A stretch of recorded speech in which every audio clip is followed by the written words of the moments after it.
전에 쇼츠에서 설명드린 대로 민법은 15가지 계약을 규정하고 있어요. 민법에 규정되어 있는 것을 전형계약 또는 유명, 이름이 있다는 뜻, 계약이라고 하고요. 반면에 민법에 규정되어 있지 않은 것을 비전형계약 또는 무명계약이라고 해요. 그 전에 물건에 관해서 물건 법정주의 설명드렸어요. 물건은 법 또는 관습법에 의해서만 만들 수 있다는 것이었지요. 그러나 채권은 당사자의 합의에 의해서 자유로이 정할 수 있는 것이에요. 그런데 채권계약 중에 일상생활에서 많이 쓰이는 계약을 법의 규정에서 이에 대해 규율하고 있어요. 채권계약에 대한 민법의 규정들은 원칙적으로 임의규정이에요. 물론 임대차에는 강행규정이 많이 존재하고요. 임의규정은 당사자의 합의로 적용을 배제할 수 있는 규정이고 강행규정은 그 반대라고 설명드렸어요. 민법이 규정하고 있는 전형계약 15가지를 4회에 걸쳐 설명드릴게요. 1. 재산의 이전에 관한 계약으로서 증여, 매매, 교환. 2. 물건의 이용에 관한 계약으로서 소비대차, 사용대차, 임대차. 3. 노력의 이용에 관한 계약으로서 고용, 임치. 4. 그 외의 계약으로서 현상광고, 위임, 임치, 조합, 정신종기금, 화해, 여행계약의 15개의 전형계약을 규정하고 있어요. 참고로 상법상의 전형계약은 익명조합, 운송, 보험, 상호계산 등이 있고요. 제가 공부할 때만 해도 여행계약은 없었는데 사회의 변화로 인해 비교적 최근에 전형계약으로 인정되었어요.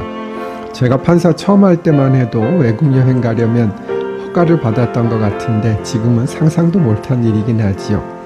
그런데 전형계약 중에 사실 자주 사용되지 않는 것도 많이 있긴 해요. 첫째, 재산의 이전에 관한 계약으로 증여, 매매, 교환이 있어요. 뜻은 대략 아실 것 같아요. 증여는 거저주는 것, 매매는 돈 주고 사는 것, 교환은 물물교환이겠죠. 즉 돈 주고 사는 것이 아니라 물건 주고 산다고 생각하시면 되겠어요. 둘째, 물건의 이용에 관한 계약으로 소비대차, 사용대차, 임대차를 들 수 있어요.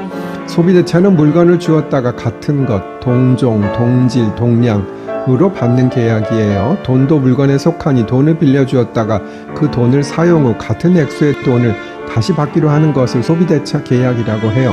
사용대차, 임대차는 물건을 빌려주었다가 그 물건 자체를 반환하는 것이에요. 다만 사용대차는 공짜이고 임대차는 공짜가 아닌 것이지요. 소비대차는 물건을 돌려주었다가 그 물건을 소비한 후에 같은 것을 돌려주는 점에서 원래 그 물건 자체를 반환하는 사용대차, 임대차와 비교가 되는 것이에요.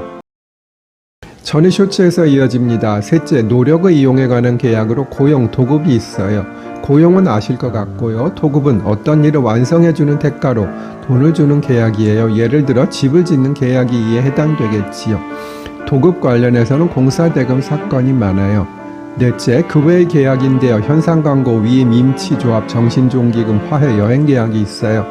현상광고는 광고자가 어느 행위를 한 자에게 일정한 보수를 지급할 의사를 표시하고 이에 응한 자가 광고에 정한 행위를 완료함으로써 효력이 생기는 계약이에요.